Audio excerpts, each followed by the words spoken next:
तो आज की इस वीडियो के अंदर मैं आपको बताने वाला हूँ कि कैसे मैंने 10th क्लास के अंदर 91.50 अंक अचीव किए और कैसे आप 90 प्लस स्कोर कर सकते हैं अपने बोर्ड एग्जाम के अंदर। मैं वो सारी टिप्स आपको देने वाला हूँ जिनको फॉलो करके मैंने 90 प्लस अचीव किए हैं। आपकी सबसे बड़ी कंफ्यूजन ये होती है कि हम तैयारी शुरू कहाँ से करें, शुरुआत में हम कितने टाइम तक पढ़े, कैसे पढ़े।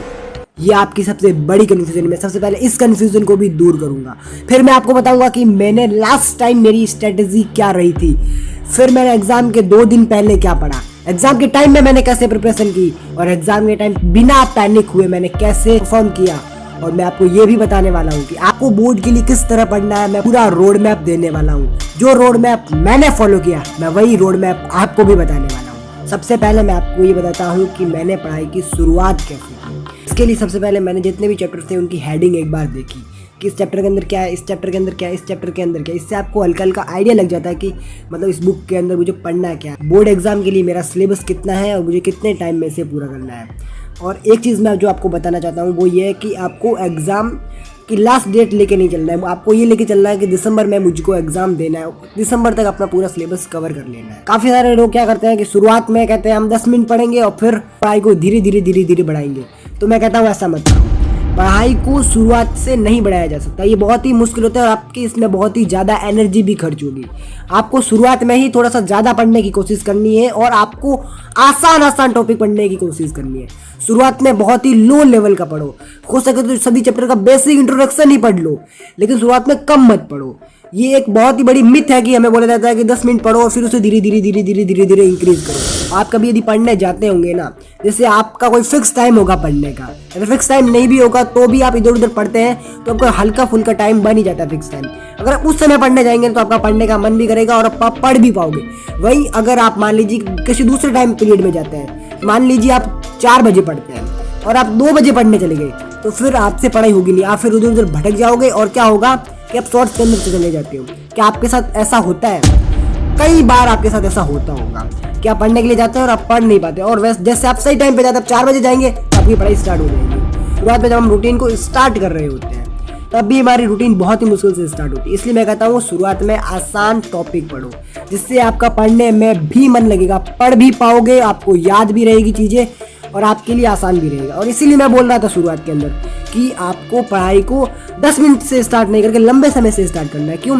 क्योंकि आप अगर 10 मिनट पढ़ोगे ना तो आपका 10 मिनट का वो रूल बन जाएगा।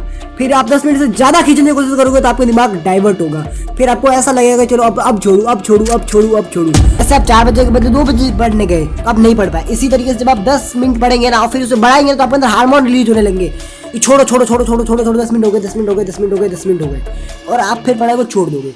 और अगर आप इसे धीरे धीरे 10 15 मिनट बढ़ाने की कोशिश करोगे ना तो आपकी बहुत ज़्यादा एनर्जी खर्च होगी और 10 मिनट बैठे फिर उठ गए। जैसे कोई लोग ऑनलाइन कोर्स से पढ़ाई करते हैं, जैसे टाइम पूरा हो जाता है, जैसे ही लेक्चर का टाइम पूरा होने लगता है तो हम पैनिक होने लगते हैं कि अब छोड़े।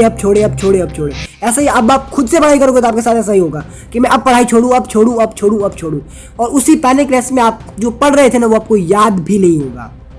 इसीलिए 10 मिनट से पढ़ाई ना स्टार्ट करके 1 घंटे और 1.5 घंटे से पढ़ाई स्टार्ट करो, हो सके तो 2 घंटे से स्टार्ट करो पढ़ाई को। मैंने भी जो शुरुआत के अंदर पढ़ाई स्टार्ट की थी तो वो आसान टॉपिक मैंने स्टार्ट की। सबसे पहले मैंने चैप्टर के इंट्रोडक्शन ही पढ़े कि इसके अंदर क्या है, इसके अंदर क्या, सारे चैप्टर्स के अंदर बेसिक सीखा।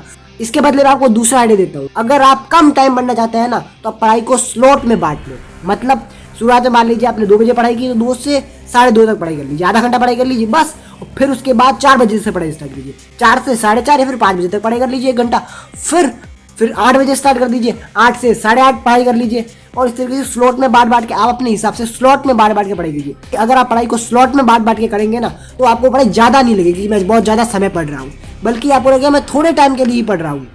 और जितना हो सके रिवीजन करो। आपने चैप्टर पढ़ा, लेक्चर देखा और रिवीजन करो। जितना ज़्यादा रिवीजन करोगे और रिवीजन करने के बाद जितनी ज़्यादा क्वेश्चन प्रैक्टिस करोगे आपके इम्प्रूवमेंट की दर उतनी ही बढ़ जाएगी, उतनी ही आपको चीज़ें ज़्यादा याद रहेगी। अब मैं आपको बताने वाला हूँ कि आपको बोर्ड के लिए पढ़ना कैसे है। इसके लिए आपको सबसे पहले लेक्चर्स देखने हैं। आप लेक्चर्स कहीं से भी देख सकते हैं। मैं अपने लेक्चर्स जो है फ्री में यूट्यूब से देखता था। वैसे मैंने तैयारी यूट्यूब पे चैनल है ई कक्षा, मैंने वहाँ से तैयारी करी। आप भी वहाँ से तैयारी कर सकते हैं, वहाँ पे बिल्कुल ही फ्री में पढ़ाया जाता है। मैं कोई प्रमोशन नहीं कर रहा, आप जहाँ से पढ़ना चाहें वहाँ से पढ़ सकते हैं, लेकिन यूट्यूब के अंदर ये एक ऐसा चैनल है जो बिल्कुल ही फ्री में पढ़ाता है, तो मैंने यूट्यूब पर वहाँ से तैयारी की है। आपको सबसे पहले कहीं से भी चैप्टर के लेक्चर्स देख लेने हैं, या फिर वन शॉट वीडियोज़ भी बहुत सारे यूट्यूब पर पड़े हुए हैं, वो भी आप देख सकते हैं। वन शॉट वीडियोस देख लेने के बाद को बुक उठा के खुद से एक बार हो सके तो एनसीईआरटी रीड कर लेनी, पर हर चैप्टर के क्वेश्चन प्रैक्टिस तो आपको करनी ही करनी है। और जितने भी फार्मूलाज होते हैं उन्हें एक जगह पे लिख दो। मैथ के जितने फार्मूला हैं उसको एक डायरी बनाओ छोटी सी, उस छोटी सी डायरी के अंदर लिख देने हैं सारे के सारे फार्मूलाज। अगर जैसे आप इतिहास पढ़ते हैं या फिर भूगोल पढ़ते हैं, फिर जो भी सब्जेक्ट पढ़ते हैं उसके जो की पॉइंट होते हैं शॉर्ट नोट्स के रूप में आपको बना देने हैं उन्हें, जिससे कि आप लेस टाइम में उसे पढ़ सकें। और लेस टाइम में आपको उन्हीं शॉर्ट नोट्स को पढ़ना है, उनको बार बार रिवाइज करना है। मैथ्स के अंदर मैं आपको बोलता हूँ कि ज़्यादा से ज़्यादा क्वेश्चन प्रैक्टिस करो। इंग्लिश के अंदर ग्रामर की थोड़ी बहुत प्रैक्टिस कर लो, बाकी पैसेज की प्रैक्टिस करने की ज़्यादा ज़रूरत नहीं है। पैसेज एक बार माइंड में रखो कि पैसेज के अंदर क्या क्या क्या क्या होता है, इतना एक बार माइंड में रख लो।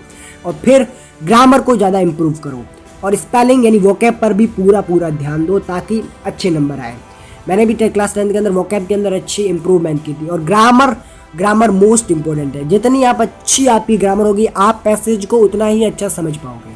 लास्ट के एक महीने में जो आपने पढ़ाई की ना, वो सबसे ज़्यादा काम आती है।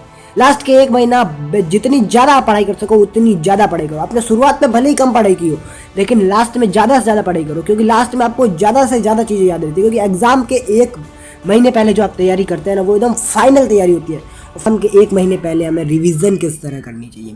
एग्जाम के एक महीने पहले हमें इस तरह नहीं करना है कि पूरी बुक लेके बैठ गए और उन्हें हम पढ़ते जा रहे हैं।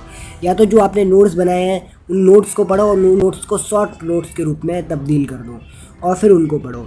या फिर कहीं से भी आपको वन शॉट वीडियोस मिल जाते हैं, तो उन वन शॉट वीडियोस की पीडीएफ को पढ़ो। कहीं से अगर पीडीएफ मिल रही है, टेलीग्राम पे बहुत सारी पीडीएफ पड़ी होती है, वहाँ पे ढूंढ लो या फिर गूगल पर सर्च कर लो, आपको नोट्स मिल जाएंगे। वहाँ से भी शॉर्ट नोट्स भी मिल जाएंगे, लॉन्ग नोट्स भी मिल जाएंगे, तो वहाँ से भी पढ़ाई कर सकते हो। या फिर आप अपनी पढ़ाई के लिए चैट जीपीटी की भी मदद ले सकते हैं। आप उससे बोलो कि मुझे 30 क्वेश्चन फ्रेम करके दे, वो आपको 30 क्वेश्चन फ्रेम करके दे देगा बोर्ड के इंपॉर्टेंट। अब मैं आपको बताता हूँ एग्जाम के लास्ट 2 दिन में आपको क्या पढ़ना चाहिए। एग्जाम के 2 दिन पहले जैसे आपको बीच बीच में टाइम मिलता है, गैप डेज भी मिलते हैं, तो उसके अंदर आपको देखना है कि मुझे कितने दिन की छुट्टियां मिल रही है। अगर 2 दिन की छुट्टियां मिल रही है तो उस 2 दिन के अंदर आपको सभी चैप्टर के जो आपने शॉर्ट नोट्स बना रखे हैं, आपको बनाने हैं शॉर्ट नोट्स, उन शॉर्ट नोट्स को पढ़ना है और मैन क्वेश्चंस को लास्ट टाइम में पढ़ना है और उन क्वेश्चन को गो थ्रू करना है। क्वेश्चन तो आपने एक बार पढ़ ही लिए होंगे, जो आपने पढ़ा उसको फटाफट गो थ्रू करना है, क्योंकि एग्जाम के लास्ट 2 दिनों में आपको कुछ भी नया याद नहीं रहता है। लेकिन जो चीज़ें आपने पढ़ रखी है अगर उन्हें आप फटाफट गो थ्रू करेंगे तो चीज़ें आपको ज़्यादा याद रहेगी और आप एग्ज़ाम के अंदर अच्छे तरीके से लिख भी पाएंगे।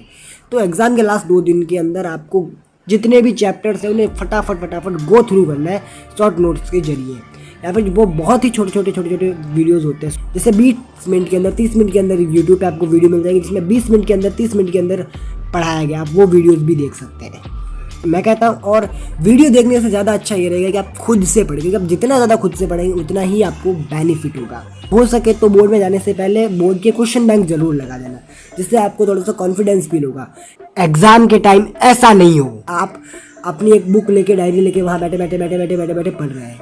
आपको एग्ज़ाम के कम से कम 2-3 घंटे पहले पढ़ाई छोड़ देनी है। आपको आराम से रिलैक्स हो जाना है और सोचना है कि मुझे एग्ज़ाम देने जाना है, इस पर्सपेक्टिव से जाना है और वहाँ जाके बैठना है, रिलैक्स तरीके से बैठना है, एकदम आराम से कि जो होगा देखा जाएगा। अब तो मैंने पढ़ाई कर ली है, जो हुआ सो हुआ। कि आप जो सोचते हैं ना कि मेरी तैयारी पूरी तरीके से हो जाएगी, तो ऐसा नहीं हो सकता। आपकी पढ़ाई पूरी तरीके से तो कभी तैयारी हो ही नहीं सकती। आपकी जैसी तैयारी आपको वैसी तैयारी के अंदर एग्ज़ाम देना है। आपकी तैयारी पूरी हो ही नहीं सकती, क्योंकि परफेक्शन इज अ मिथ। आप तब तक परफेक्ट नहीं हो जाते जब तक कि आप बोर्ड का पूरा एग्जाम दे नहीं देते। बोर्ड का एग्जाम दे देने के बाद आपका रिजल्ट आ जाने के बाद आप परफेक्ट हो जाते हैं, क्या मेरे को ये इतना आता है। बोर्ड एग्जाम देने से पहले आप ये सोच ही नहीं सकते कि मुझे पूरी तरीके से मैं परफेक्ट हो जाऊंगा। इसलिए आपको रिलैक्स होकर आराम से जाके वहाँ बैठना है, एग्जाम को रिलैक्स होकर देना है, क्योंकि जितना आप रिलैक्स रहेंगे उतना ही आपके लिए बेहतर होगा। मैंने भी बिल्कुल ऐसा ही किया था, जिससे मेरी परफॉर्मेंस बहुत अच्छी रही और फिर एग्ज़ाम के बाद जब रिजल्ट आया तो भी 90+ मैंने अचीव किए। ये जो टिप्स मैंने दिए हैं, आपको ये टिप्स कैसी लगी कमेंट करके जरूर बताना। मैं ऐसे ही और भी टिप्स आपको देता रहूँगा। आगे आपको किस टॉपिक पर वीडियो चाहिए आप वो भी बता सकते हैं, मैं आपको वो भी प्रोवाइड करवा दूंगा।